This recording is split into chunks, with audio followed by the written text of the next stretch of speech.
The first commandment in the 10 commandments, HaKadosh Baruch Hu tells us that He took us out of Egypt.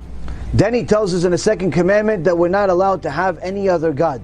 Then He tells us to not use His name in vain. So the first 3 commandments tell us that we have a certain set of responsibilities of where we spend our time, how we even spend where our mind is, and so on and so forth. And the Chachamim explained to us that we are not allowed to intentionally alter our state of mind. And the reason why is because you have to know that Kadosh Baruch Hu is next to you at all times.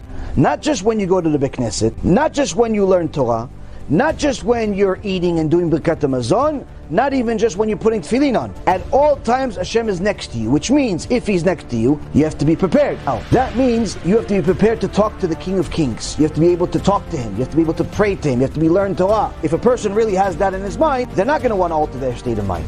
Now, if a person alters their state of mind electively, Rav Moshe Feinstein, alav shalom, says somebody that alters their state of mind by taking drugs, whether it be marijuana or any other type of drug, electively, for fun, they're considered a ben sorer umoreh. A ben sorer umoreh, the Torah says, is a wayward child that would be given the death penalty. So that means that that person is violating the 10 commandments because he's altering his state of mind. He's putting himself literally in a state of mind that he's not able to talk to Hashem. It's like, for example, if you're going to get a job, all of you guys, I'm assuming, want to work one day and make a lot of money, probably, right? Now, on the way to become a multimillionaire, you're going to have a boss at some point, probably, right? And at some point, you're going to have big customers too. Now, imagine you're going to a meeting with the biggest customer in the world. You're going to meet, I don't know, Exxon or something. You're going to meet the best of the best. Now, are you going to go to that meeting? No, right? Why not? You want them to know that you're all there with them. You want them to respect you because of who you are, and not some mushroom that you have in your head. And you look at the guy; he looks like an elephant sometimes. And no. You want to know? I'm here. He's here. We're going to do some business together. Now, that customer one day is going to turn to nothing. Why? He's flesh and blood.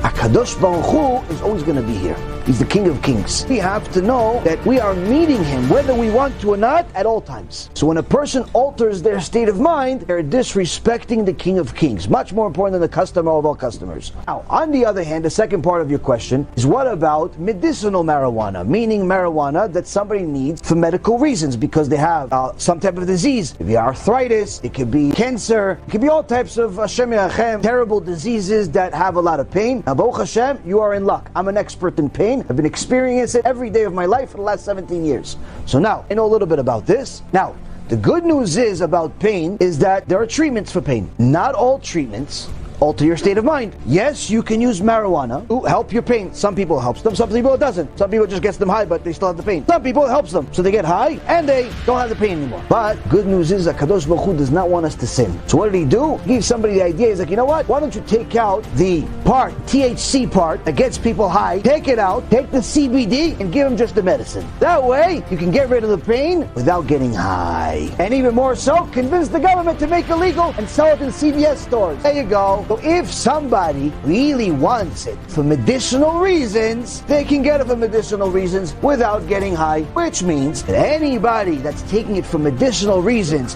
and still getting high, guess what? They want to get high. And for that, there's a punishment. There's a special chamber, nice and hot, and waiting. Point being, Abotai, it's not good for you. For a lot of reasons, aside from the sin, I know a lot of people, I know I'm much older than all of you, know a lot of kids, that when I grew up, marijuana was very common and not any different from today. Kids would smoke in schoolyards, in ages of 10, 11 years old, 13, 14, 15, all age. And they had no shame about it, and they did it every single day. I know one kid named Chicho, something like that, in New York, and this kid literally was always smoking. And one day we're on the bus, and I asked him, like, doesn't it feel like weird to you to be high all the time? He said, no. I smoke so much that for me to be not high is not normal. He said, high is the normal. I don't know if he's still alive. I doubt it. But I can promise you that he cannot do a calculation of 15 times 15. How many of you can do 15 times 15 in your head? Okay, all of this stuff you're supposed to be able to do naturally. Why? You have a fantastic brain. Rabotai, you have a fantastic brain that even if you don't think that you have a high IQ, even if you took a test that says you're like a half a moron, by the way, your brain has more wiring in it than all of the technology in the world combined. Every time you smoke drugs, regardless of what they are, it's destroying that wiring. It's killing that wiring, and it's literally making you stupid. Unfortunately, those brain cells don't regenerate.